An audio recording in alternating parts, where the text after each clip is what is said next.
നമസ്കാരം. 2020 ഫൈനൽ ലൈവായി കണ്ട ഒരു വ്യക്തിയും ഈ ഗെയിം മറക്കാൻ സാധിക്കില്ല. അത്രയ്ക്ക് ത്രില്ലിംഗ് മുഹൂർത്തങ്ങളായിരുന്നു ഉടനീളം മാച്ചിലുണ്ടായിരുന്നത്. അങ്ങനെ ലോകകപ്പ് ട്രോഫിക്കായിട്ടുള്ള 17 വർഷങ്ങൾ നീണ്ട കാത്തിരിപ്പിന് അവസാനമായിരിക്കുകയാണ്. MS ധോണിക്ക് ശേഷം ഇന്ത്യയെ ലോക കിരീടത്തിലേക്ക് നയിച്ച രോഹിത് ശർമ്മയും ചരിത്രത്തിലേക്ക് നാമം കുറിക്കപ്പെട്ടിരിക്കുകയാണ്. ഉജ്ജ്വലമായി പൊരുതിയ സൗത്ത് ആഫ്രിക്കയ്ക്കെതിരെ 7 റൺസിന്റെ ത്രില്ലിംഗ് വിജയമാണ് ഇന്ത്യൻ ടീം സ്വന്തമാക്കിയിരിക്കുന്നത്. 2007 പ്രഥമ T20 ലോകകപ്പിൽ ജേതാക്കളായ ശേഷം ഇന്ത്യയുടെ ആദ്യ T20 ലോകകപ്പ് നേട്ടമാണിത്. കൂടാതെ 2013 ചാമ്പ്യൻസ് ട്രോഫിക്ക് ശേഷം ഇന്ത്യയുടെ ആദ്യ ICC ട്രോഫിയുമാണ്. 177 റൺസിന്റെ വിജയലക്ഷ്യമാണ് സൗത്ത് ആഫ്രിക്കയ്ക്ക് ഇന്ത്യ നൽകിയത്. എന്നാൽ അവർക്ക് 8 വിക്കറ്റ് നഷ്ടത്തിൽ 169 റൺസ് എടുക്കാനേ സാധിച്ചിട്ടുള്ളൂ. ഹെൻറിച്ച് ക്ലാസൻ 52 റൺസിന്റെ തകർപ്പൻ 50 കുറിച്ചപ്പോൾ Quinton de Kock 39 runs, Tristan Stubbs 31 runs, David Miller 21 runs എന്നിവരും ഭേദപ്പെട്ട പ്രകടനം നടത്തുകയായിരുന്നു. വെറും 27 ബോളിൽ 5 സിക്സറും 2 ഫോറുകളും അടക്കമാണ് ക്ലാസൻ സൗത്ത് ആഫ്രിക്കയുടെ അമരക്കാരനായത്.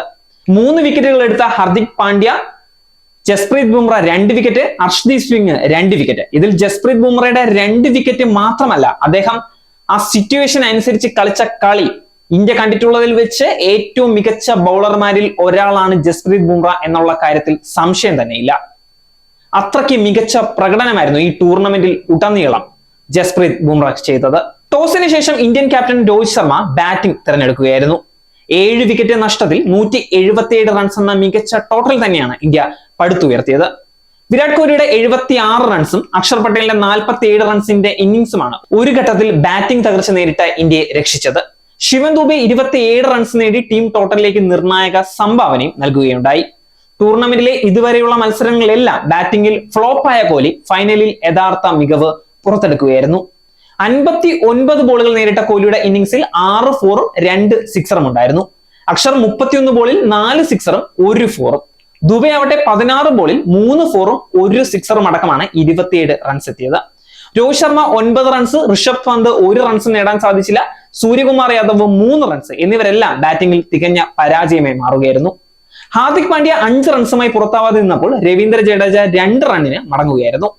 ഇന്ത്യക്ക് പ്രതീക്ഷിച്ച പോലൊരു തുടക്കം തന്നെയാണ് രോഹിത് കോഹ്ലി സംഘം ആദ്യം നൽകിയത്. മാർക്കോ യാൻസൺ എറിഞ്ഞ ആദ്യ ഓവറിൽ 2 ഫോറുകളടക്കം 15 റൺസ് ഇന്ത്യ അടിച്ചെടുത്തിട്ടുണ്ടായിരുന്നു. ഇതോടെ അടുത്ത ഓവറിൽ ഇടംകയ്യൻ സ്പിന്നർ കേശവ് മഹാരാജനെ സൗത്ത് ആഫ്രിക്ക കൊണ്ടുവരികയായിരുന്നു. ഈ നീക്കം നല്ലൊരു നീക്കം തന്നെയായി മാറുകയായിരുന്നു. കാരണം രോഹിത്തിനെയും ഋഷഭിനെയും അടക്കി അദ്ദേഹം ഇന്ത്യയെ നിശബ്ദരാക്കുകയായിരുന്നു. കോഹ്ലിയും സൂര്യകുമാർ യാദവും മികച്ചൊരു കൂട്ടുകെട്ട് ഉണ്ടാക്കുമെന്ന് കരുതിയിരുന്നെങ്കിലും സൗത്ത് ആഫ്രിക്ക അടുത്ത ഷോക്കും നൽകുകയായിരുന്നു. ഇന്ത്യയെ ബാക്ക് ഫൂട്ടിലേക്ക് അടിക്കുക തന്നെയായിരുന്നു.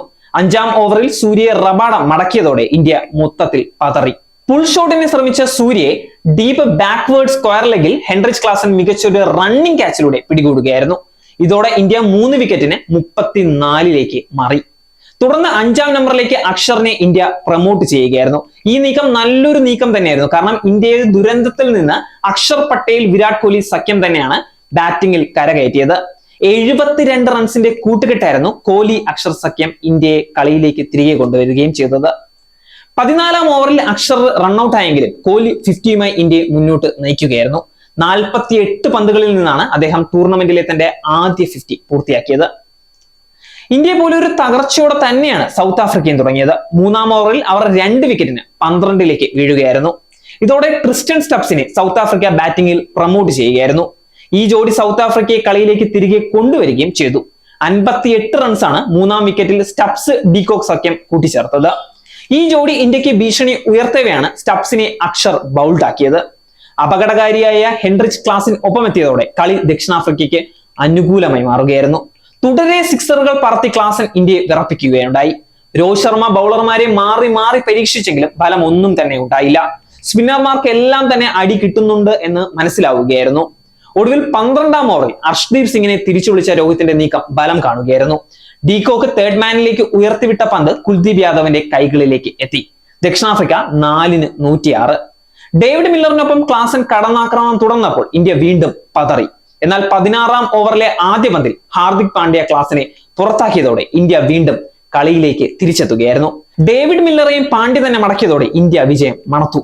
ഒരു അടിപൊളി ക്യാച്ചിലൂടെയായിരുന്നു സൂര്യകുമാർ യാദവ് എടുത്തത്. ഡേവിഡ് മില്ലറിന്റെ ക്യാച്ച്. एक आखिरी मौका, हार्दिक पांड्या,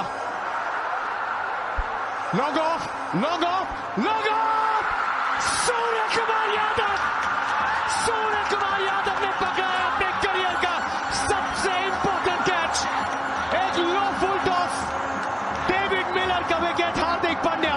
जरूर अंपायर चेक करना चाहेंगे, लेकिन आंखों के ठीक नीचे ये मामला साफ दिखा, ये उम्मीदें बरकरार दिखी, ये फाइनल गिरफ्त में। ആ ക്യാച്ച് തന്നെയായിരുന്നു കളിയിലേക്ക് തിരിച്ച് വീണ്ടും എത്തിച്ചത്, വിജയത്തിലേക്ക് എത്തിച്ചത്.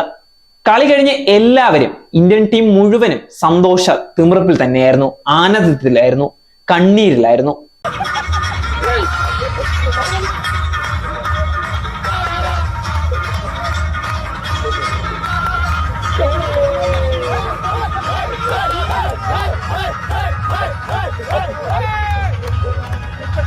മാച്ചിന് ശേഷം രോഹിത് ശർമ്മയും വിരാട് കോഹ്ലിയും 2020 നിന്ന് വിരമിക്കുകയുണ്ടായി.